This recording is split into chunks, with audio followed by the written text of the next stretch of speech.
नमस्कार एंड भारत में आपका स्वागत है। आपके साथ मैं हूं रिया तोमर। चलिए करते हैं यूपी बुलेटिन की शुरुआत।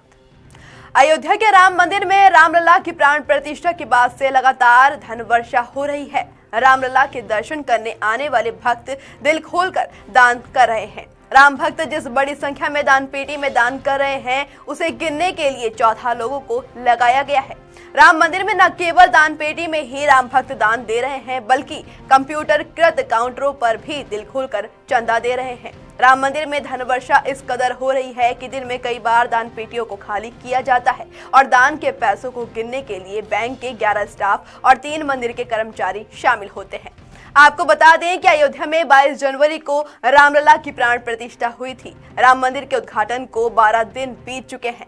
राम मंदिर में न केवल राम भक्तों के आने का सिलसिला जारी है, बल्कि मंदिर के दान भी अनवरत जारी है। राम मंदिर ट्रस्ट की माने तो रामलला की प्राण प्रतिष्ठा के बाद से अब तक करीब 25 लाख से अधिक राम भक्तों ने रामलला का दर्शन कर लिया है। श्री राम जन्मभूमि तीर्थ क्षेत्र ट्रस्ट के मुताबिक 22 जनवरी से 1 फरवरी तक राम मंदिर में मौजूद दान पेटियों में राम भक्तों की ओर से 8 करोड़ रुपए से अधिक दान आया है, जबकि करीब 3.50 करोड़ रुपए ऑनलाइन प्राप्त हुए हैं।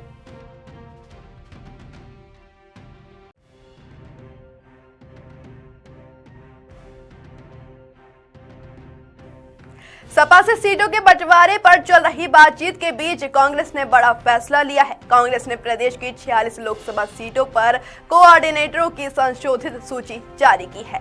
इकलाक अहमद डेविड लखनऊ के कोऑर्डिनेटर बनाए गए हैं। अन्य कोऑर्डिनेटर में मुरादाबाद सीट के लिए डॉक्टर यूसुफ कुरैशी, बरेली के लिए विपुल गुप्ता, लखीमपुर खीरी के लिए अनिल शुक्ला, सीतापुर के लिए आशुतोष मिश्रा, मिश्रिख सुरक्षित सीट के लिए मेराज वली खान, मोहनलालगंज सुरक्षित सीट के लिए अमरेश पांडे व अमेठी के लिए देवानंद मिश्रा को जिम्मेदारी सौंपी गई है। सुल्तानपुर के लिए शुभम सिंह, कानपुर के लिए शैलेंद्र चतुर्वेदी, झांसी के लिए दिनेश सिंह पटेल, बाराबंकी सुरक्षित सीट के लिए प्रज्ञा सिंह, अयोध्या के लिए मनोज तिवारी केकेसी, बहराइच सुरक्षित सीट के लिए चंद्रशेखर मिश्रा व गोंडा के लिए चौधरी अखिलेश को कोऑर्डिनेटर बनाया गया है।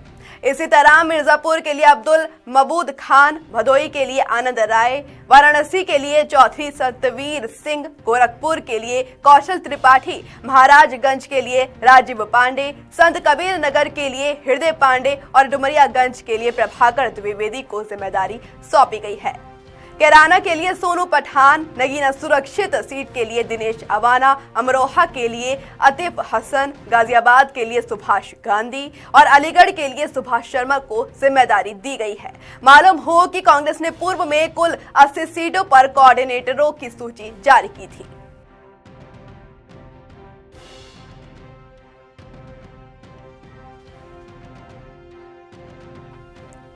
उत्तर प्रदेश पुलिस ने अतीक अहमद के नाम पर नोएडा में स्थित अचल संपत्ति कुर्क की है, जिसकी बाजार में कीमत करीब 3.70 करोड़ रुपए आकी गई है। मिली जानकारी के अनुसार अतीक अहमद के विरुद्ध गैंगस्टर अधिनियम के तहत ये कार्यवाही की गई है। आपको बता दें कि नोएडा स्थित उसका मकान प्रशासन ने कुर्क किया है। नोएडा के सेक्टर 36 में स्थित ये मकान अतीक अहमद के नाम पर था, जिसका बाजार मूल्य 3.70 करोड़ रुपए है। अन्य संपत्तियों के बारे में भी जानकारी जुटाई जा रही है। सूत्रों से मिली जानकारी के मुताबिक ये कुर्की बसपा विधायक राजू पाल हत्याकांड के मुख्य गवाह उमेश पाल की हत्या में पुलिस कार्रवाई के हिस्से के रूप में की गई है। उमेश पाल की पिछले साल 25 फरवरी को दिन दहाड़े बेरहमी से गोली मारकर हत्या कर दी गई थी। उमेश पाल की पत्नी जोया पाल की शिकायत पर धूमनगंज थाने में अतीक अहमद, उसके भाई अशरफ, पत्नी शाइस्ता परवीन, अतीक के 2 बेटों गुड्डू मुस्लिम और गुलाम और 9 अन्य सहयोगियों के खिलाफ मामला दर्ज किया गया था।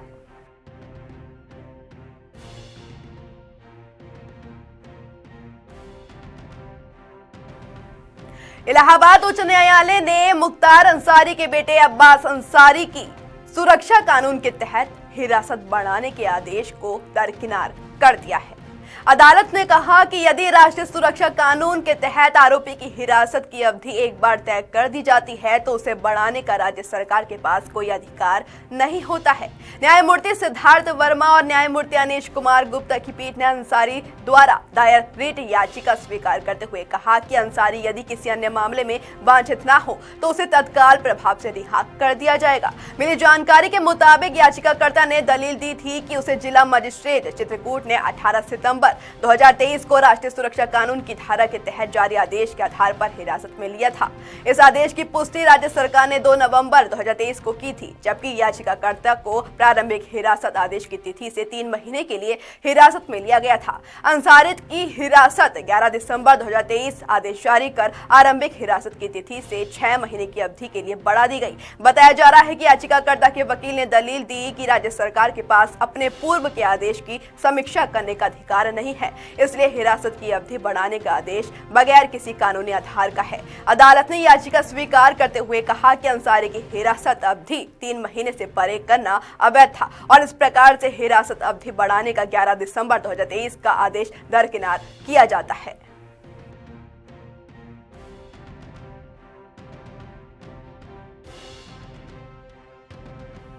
खबर आगरा से है, जहां आगरा कमिश्नरेट अब मिशन शक्ति को मजबूत और सफल बनाने के लिए महिला शक्ति को स्पेशल ऑपरेशन ग्रुप का सदस्य बनाएगी। वहीं आगरा पुलिस से मिली जानकारी के मुताबिक आगरा पुलिस कमिश्नरेट को बहुत जल्द ही महिला एसओजी टीम दी जाएगी। इसे लेकर तैयारी और प्रशिक्षण लगातार जारी है। आपको बता दें कि मिशन शक्ति अभियान के तहत महिला पुलिस कर्मियों को ट्रेनिंग दी जा रही है। कुल 245 महिला पुलिसकर्मी इस ट्रेनिंग को कर रही हैं।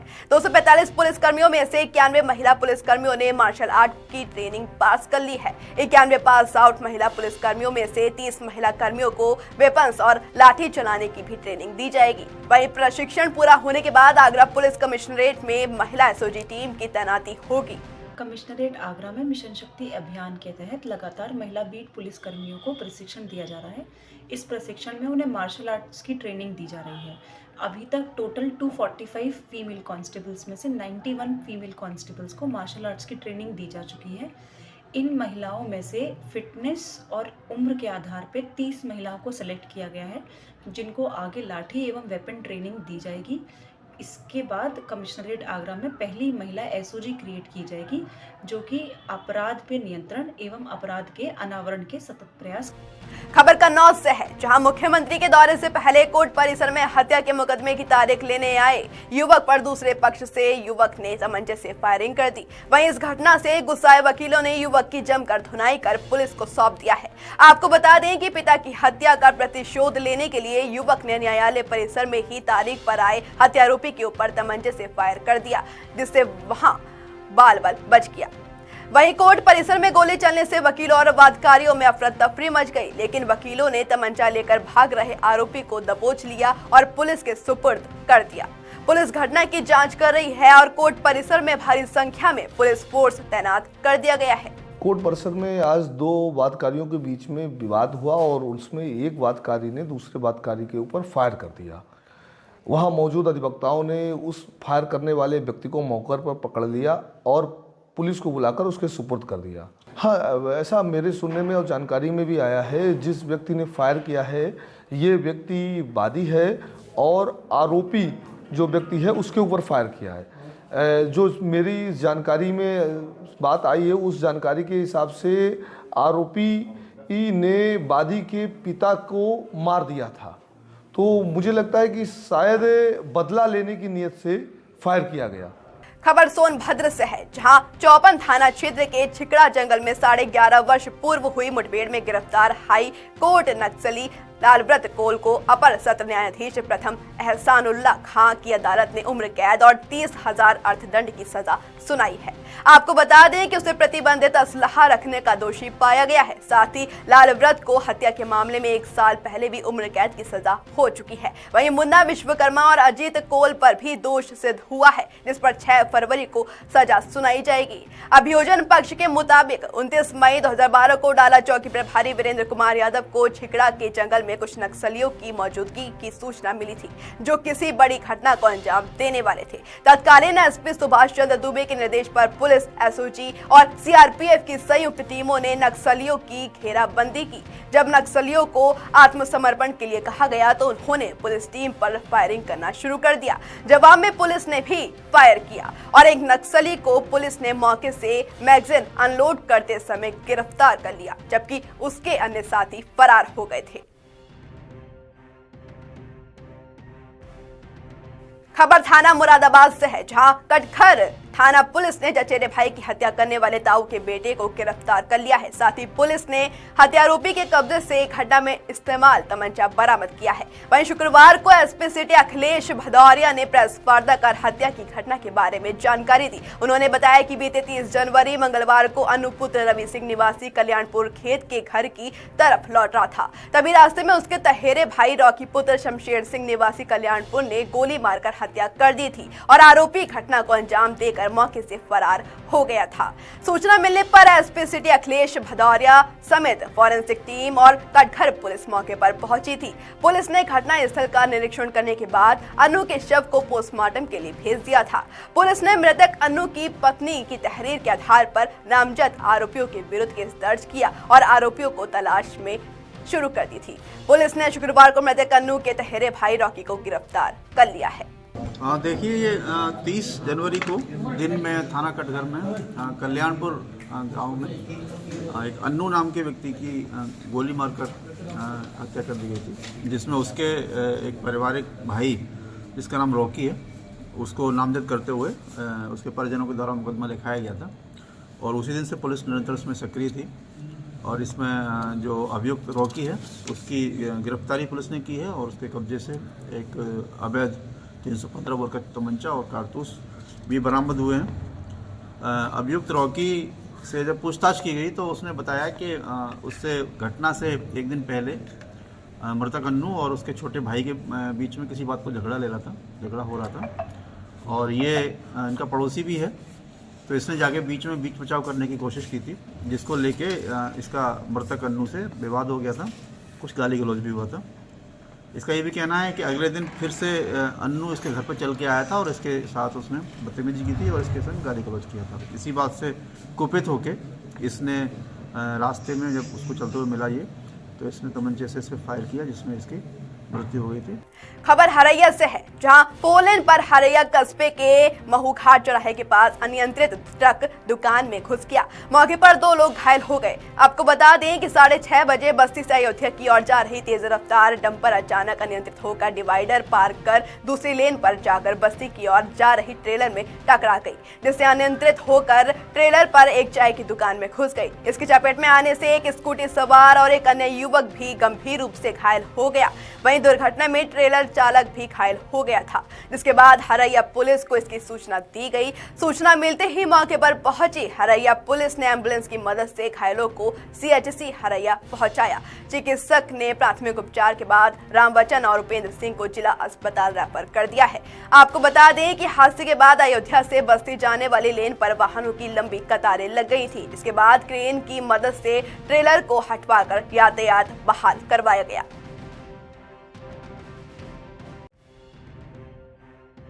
बदायूं जज कॉलोनी स्थित सरकारी आवास में सिविल जज ज्योत्सना राय का शव सुबह पंखे से लटका मिला। कमरे में रखी एक डायरी से सुसाइड नोट मिला है, जिसमें उन्होंने तनाव में रहने और किसी को अपनी मौत का जिम्मेदार नहीं बताया है। वहीं बदायूं पहुंचे पिता अशोक कुमार राय ने बेटी की हत्या की आशंका जताते हुए कोतवाली सदर में तहरीर सौंपी है। पुलिस ने अज्ञात के विरुद्ध हत्या की रिपोर्ट दर्ज कर जांच शुरू कर दी है। जज ज्योत्सना राय मूल रूप से मऊ जिले की तहसील घोसी क्षेत्र के गाँव तराईडीह की रहने वाली थी। 29 वर्षीय ज्योत्सना अविवाहित थी। 29 अप्रैल 2023 को उन्होंने बदायूं में कार्यभार ग्रहण किया था। 18 नवंबर 2023 से सिविल जज जूनियर डिवीजन के पद पर कार्यरत थी। सुबह करीब 9:30 बजे उनका अर्दली कोर्ट ले जाने के लिए जज कॉलोनी स्थित उनके सरकारी आवास पहुंचा। दरवाजा खटखटाया, लेकिन भीतर से कोई आवाज नहीं आई, तो उसने जज के मोबाइल पर कॉल की, लेकिन कॉल रिसीव नहीं हुई। इस पर अर्दली ने कोर्ट के अन्य कर्मचारियों और पुलिस को सूचना दी। कुछ देर के बाद सदर कोतवाल विजेंद्र सिंह मौके पर पहुंचे। देखिए, आज प्रातः पुलिस को सूचना मिली 9:30-10 बजे के आसपास कि थाना कोतवाली क्षेत्र में जो जुडिशियल कंपाउंड है वहाँ पे एक महिला जज हैं जिनका दरवाज़ा वो नहीं खोल रही हैं और वो वक्त से पहुँची भी नहीं थी अपने कोर्ट में। तो उनके जो साथी अधिकारी लोग हैं उन्होंने उनको फ़ोन भी किया और जब उनके द्वारा फ़ोन नहीं उठाया गया तो उन्होंने पुलिस को सूचना दी। पुलिस ने मौके पे पहुंच करके फर्स्ट फ्लोर पे उनका घर था, उसका दरवाज़ा अंदर से बंद था, उसको फोर्स ओपन किया। अंदर जा कर के उन्होंने देखा तो बेडरूम के साथ जो बगल वाला कमरा था उसमें पंखे के साथ उनकी लटकी हुई हैंग्ड बॉडी वहाँ दिखाई पड़ी। शव को कब्जे में ले करके पुलिस ने अपनी कार्रवाई शुरू की है।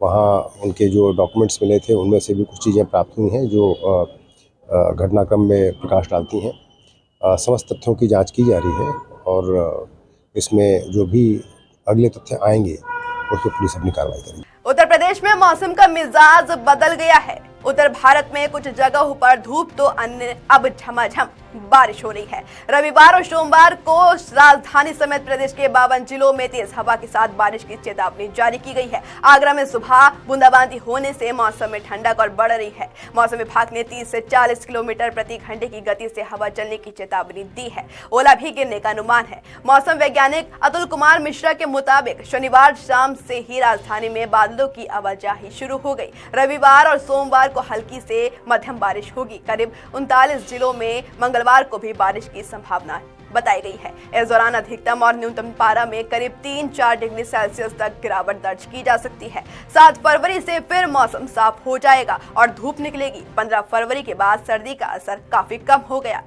वहीं ताज नगरी आगरा में शनिवार को बारिश हुई। बारिश की वजह से शहर में कोहरा कम दिखा। आने वाले 2 दिन तक ऐसा ही मौसम बना रहेगा। बारिश की वजह से शहर के मोहल्लों में कीचड़ और जलभराव हो गया। मौसम विभाग के मुताबिक न्यूनतम तापमान 12 डिग्री सेल्सियस और अधिकतम तापमान 22 डिग्री सेल्सियस रहने की संभावना बताई गई है। मौसम विभाग का पूर्वानुमान था कि रविवार को ओलावृष्टि या गरज के साथ बौछारें पड़ सकती हैं। सोमवार को भी बादल छाए रहेंगे और गरज के साथ 1 या 2 बार बौछारें पड़ सकती हैं।